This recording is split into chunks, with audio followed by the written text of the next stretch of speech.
नया चैप्टर आप लोगों के बीच स्टार्ट होने जा रहा है, जिस चैप्टर का नाम है इलेक्ट्रो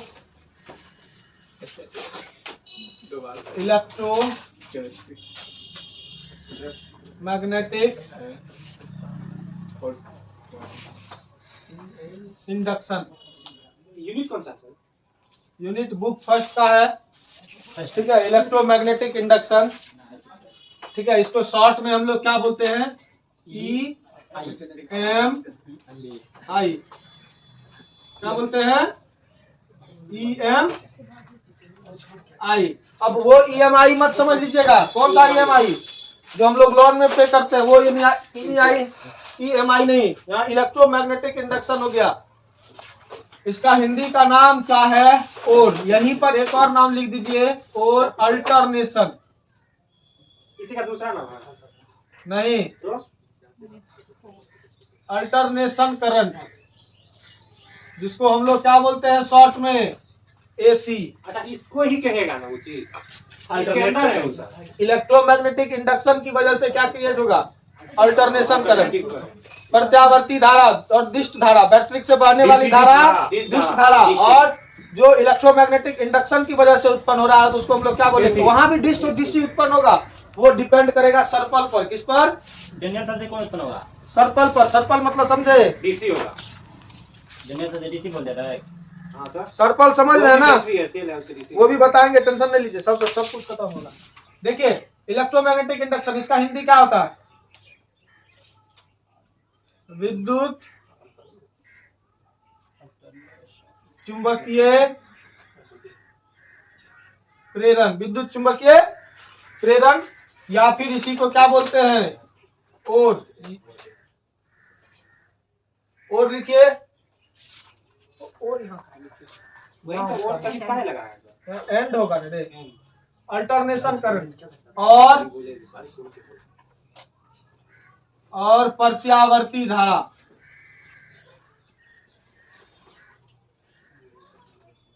प्रत्यावर्ती धारा, यह जो है, यह आपको कितने नंबर का इससे क्वेश्चन आता है बबुआ? 8 मार्क्स का क्वेश्चन आता है। इससे मान लीजिए एगो 5 नंबर का क्वेश्चन रह सकता है। ठीक है, 5 नंबर का एक क्वेश्चन आपको इस चैप्टर से रह सकता है। सिर्फ लॉन्ग में के शॉर्ट में भी? शॉर्ट में तो रहबे करेगा, लॉन्ग भी ये ऑब्जेक्टिव में भी रहेगा, और साथ ही साथ यह एक क्वेश्चन 5 नंबर में इससे रह सकता है। ये बात याद रखिएगा। इसीलिए यह चैप्टर अपने आप में बहुत बड़ा मायने रखता है। इसी में आपको ट्रांसफार्मर वगैरह, AC जनरेटर, DC जनरेटर सब पढ़ना है। ठीक है, तो electromagnetic induction and alternation current जो होता है, यह कब होता है? देखिए, इलेक्ट्रोमैग्नेटिक इंडक्शन किसको कहते हैं? आज तक आप ये चीज देखे थे कि विद्युत क्षेत्र के कारण हम लोग क्या चीज देखे, या फिर धारा के, विद्युत धारा के कारण हम लोग क्या देखे? चुंबकीय क्षेत्र देखे। आजकल हम देख रहे थे ना, अभी हम क्या देख रहे थे कि धारा की वजह से चुंबकीय क्षेत्र को उत्पन्न किया जा सकता है। लेकिन क्या अब इसका अपोजिट हो सकता है? जब धारा चुंबकीय क्षेत्र उत्पन्न कर सकती है, तो क्या चुंबकीय क्षेत्र धारा को उत्पन्न कर सकती है?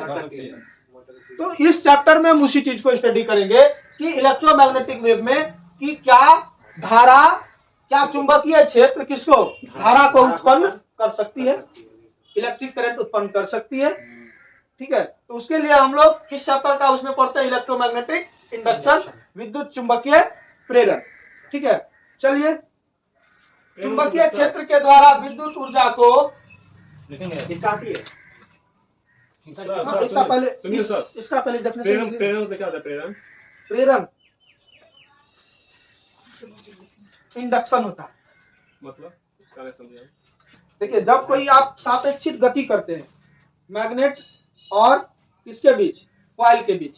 जब आपका मैग्नेट और कॉइल के बीच, हाँ कुंडली वही हुआ जिसमें आर्मेचर लेते हैं और अदर चीज लेते हैं, तो वो अगर यदि सापेक्षित गति करता है, तो उससे जो लिंक होता है मैग्नेटिक फ्लक्स, उसमें तो मैग्नेटिक फ्लक्स में परिवर्तन होता है।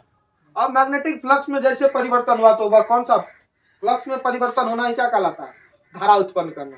मतलब वह इंड्यूस ईएमएफ बना लेगा, या फिर इंड्यूस करंट बना लेगा, प्रेरित धारा या प्रेरित विद्युत वाहक बना लेगा। और जब उसको हम फिल्टराइजेशन कर देंगे तो क्या हो जाएगा? वो अल्टरनेशन करंट बन जाएगा। ठीक है, बात समझे? यही होता है। यह घटना, पूरी घटना क्या कहलाती है? विद्युत चुंबकीय प्रेरण कहलाती है। ठीक है, चलिए इस बात को लिख लीजिए पहले हेडिंग में, कोई दिक्कत नहीं, पूछेगा तो ऑब्जेक्टिव में लिख लेना। चुंबकीय क्षेत्र द्वारा विद्युत ऊर्जा, मतलब इसका डेफिनेशन, विद्युत चुंबकीय प्रेरण किसे कहते हैं, इस चैप्टर के अंदर क्या पढ़ना है, इसी चीज को पढ़ना है। चुंबकीय क्षेत्र के द्वारा विद्युत ऊर्जा के उत्पन्न होने की घटना,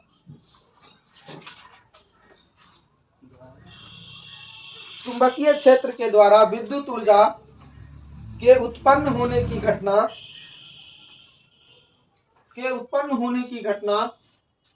को विद्युत चुंबकीय प्रेरण कहते हैं।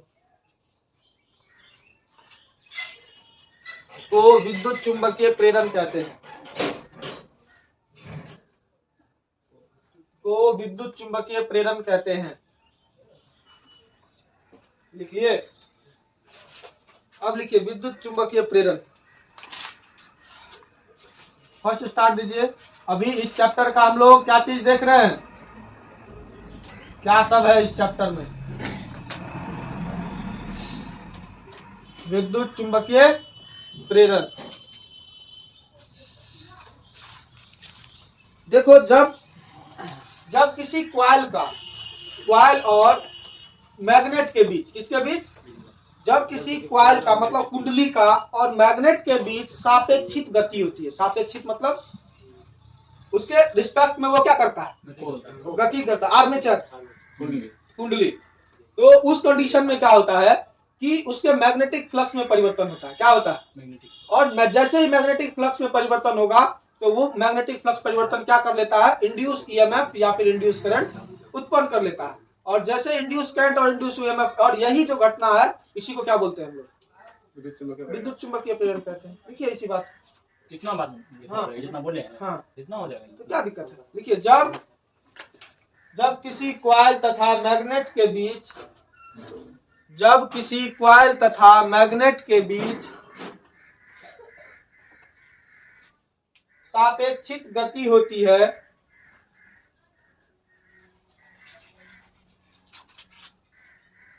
सापेक्षित गति होती है,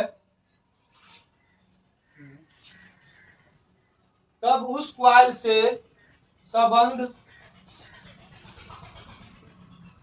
कैसे होता है रे?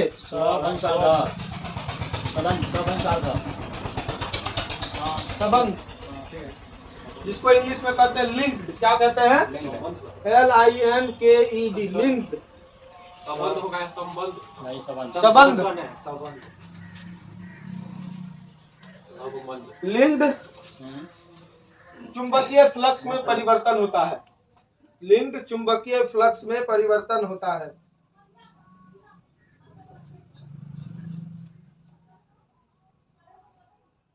जिसके फलस्वरूप क्वाइल में, जिसके फलस्वरूप, देखिए मैग्नेटिक फ्लक्स में परिवर्तन होता है, जिसके फलस्वरूप क्वाइल में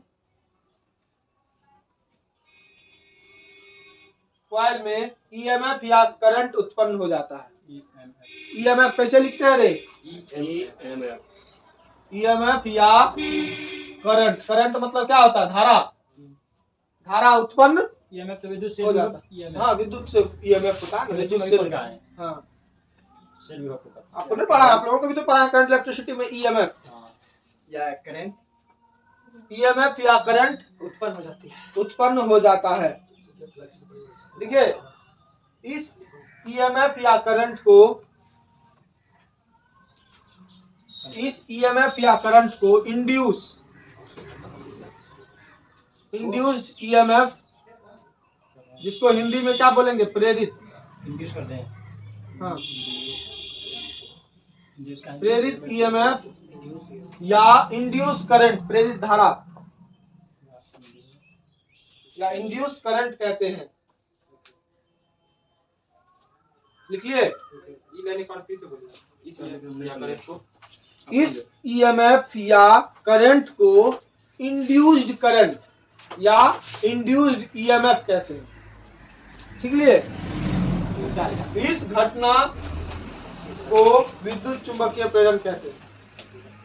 इसको लाइन लिख लेते हैं। क्योंकि क्या बोल दिया, इस इस ईएमएफ करंट को इंड्यूस ईएमएफ या इंड्यूस करंट कहते हैं। हाँ। ये लिखा कहते हैं हो गया एक बार, फिर कहते हैं यो इंड्यूस ईएमएफ कहते हैं, मतलब कहने का अर्थ है वो जो उत्पन्न क्या चीज हुआ आपका ईएमएफ और धारा उत्पन्न हुआ, तो उसी को क्या कहते हैं हम लोग, इंड्यूस करंट और इंड्यूस ईएमएफ। और इस घटना को जिसमें यह उत्पन्न हुआ क्या चीज, इंड्यूस ईएमएफ या इंड्यूस करंट, इस घटना को विद्युत चुंबकीय प्रेरण कहते हैं।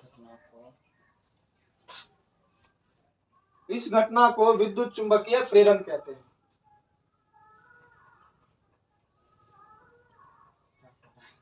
चलिए पैराग्राफ चेंज करके लिखिए। हाँ, इस घटना का पता माइकल फेराडे ने लगाया था। इस घटना का पता कौन लगाया था, माइकल फेराडे। और ठीक उसी समय जो है एक और लोगों ने इस घटना का पता लगा लिया था, उसका नाम क्या था, जोसेफ हेनरी। क्या था, जोसेफ हेनरी। यो बात लिख लीजिए। ठीक उसी समय ठीक उसी समय इसी घटना का पता जोसेफ हेनरी ने लगाया था। जोसेफ आता है ना रे, ठीक, जोसेफ हेनरी, जोसेफ हेनरी ने लगाया था। जोसेफ। हाँ, ठीक उसी समय इसी घटना का पता कौन लगाया था, जोसेफ हेनरी। पहले कौन लगाया था, माइकल फेराडे। ठीक उसी समय इस घटना का पता लगा लिया माइकल अच्छी जोसेफ हेनरी। आगे पीछे लगाया हो, एक ही साथ लगाया, एक ही साथ। उसी समय में लगाया था। तो आगे पीछे हो सकता है। हाँ, आगे पीछे वो हो सकता है, सकता है। इसीलिए माइकल फेराडे को ज्यादा सौ में लगाया, भोले लगाया, सुबह लगाया, तुम जैसे स्टेटस लगाता है हम लगाते हैं। क्या। हाँ सर, चलिए ये हो गया। सर हाँ। इसी बार इसके परिणाम से फिर रिपीट लगाना करते हैं, मतलब समझाइए। आप रोक दीजिए तो। वो हाथ से